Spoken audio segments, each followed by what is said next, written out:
Hi, it's Jake Irvin with IMTS TV, and welcome to Shop Talk, a feature we'll be doing every day of the show at IMTS.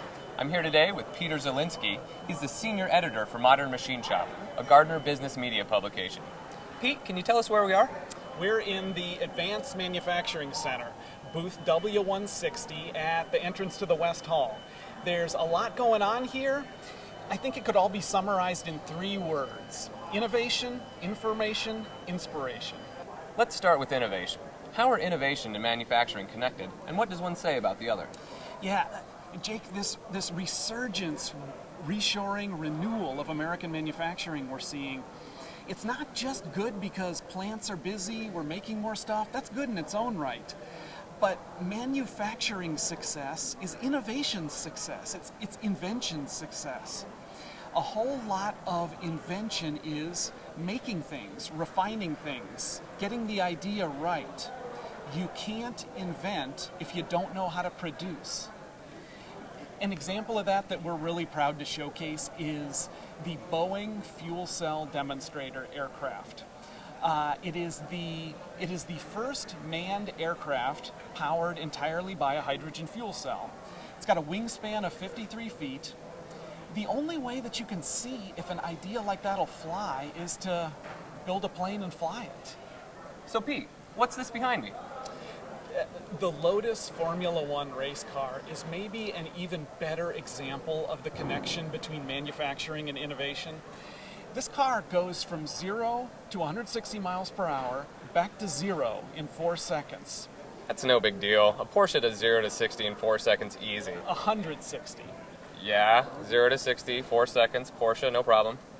0 to 160 miles per hour, and back to 0 within 4 seconds. I get it. 160. Porsche can't do that. And so how do you get that kind of performance out of a car? And the answer has a lot to do with manufacturing performance. Pushing the limits of manufacturing technology to achieve the kind of tolerances on engine components that let you do that. So Pete, how do manufacturers stay current, and what are the information resources available to manufacturers? The Advanced Manufacturing Center is home to Gardner Business Media. This is the publisher of Modern Machine Shop, but also magazines like Production Machining, Mold Making Technology, Automotive Design and Production, among others. We are showcasing some of the new things that these publications are doing. Just one example of that is Modern Machine Shop's Top Shops survey. We have extensively surveyed machining facilities looking for benchmark data, metrics on manufacturing performance, metrics on business performance, trying to get a picture of what world-class manufacturing really looks like.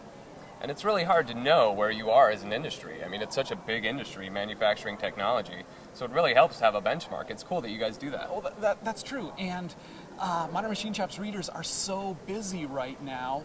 How do they know where they need to improve? So that's innovation, information, and you said something about inspiration? Yeah, one of the memorable things about the last IMTS was the debut of The Edge Factor. This is a film project aimed at portraying uplifting, exciting manufacturing success stories. Well, all through the show, the Advanced Manufacturing Center is going to be running a preview of the next episode of The Edge Factor. It has to do with a man named Mike Schultz. He is an athlete, a winter sports competitor. He's also an amputee.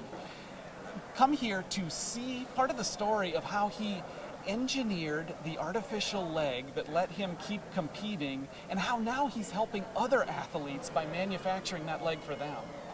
That is truly inspirational. I mean, that's a great story. Now, Pete, I've heard that the next generation of manufacturing professionals is also a focus of the AMC. What can people learn about where this industry is heading and where the next wave of talent will come from?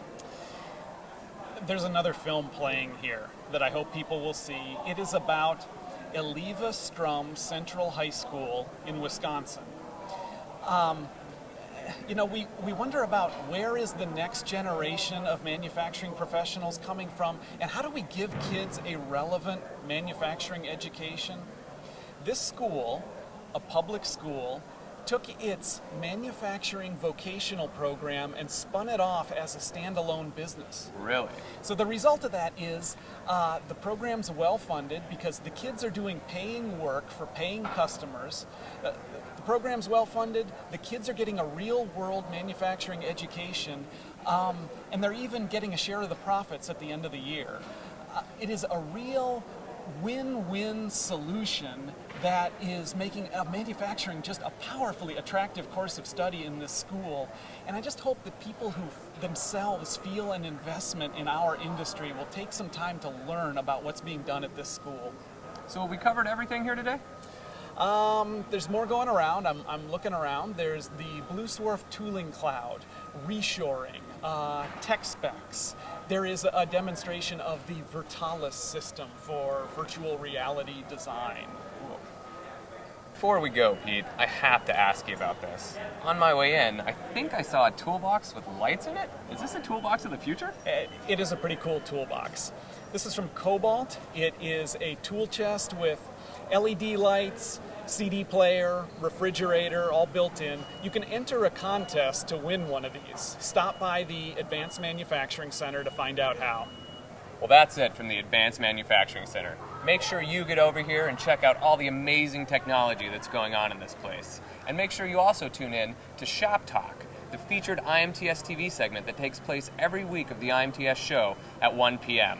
So tune in and stay informed about the latest industry news from AMT and Gardner Business Media.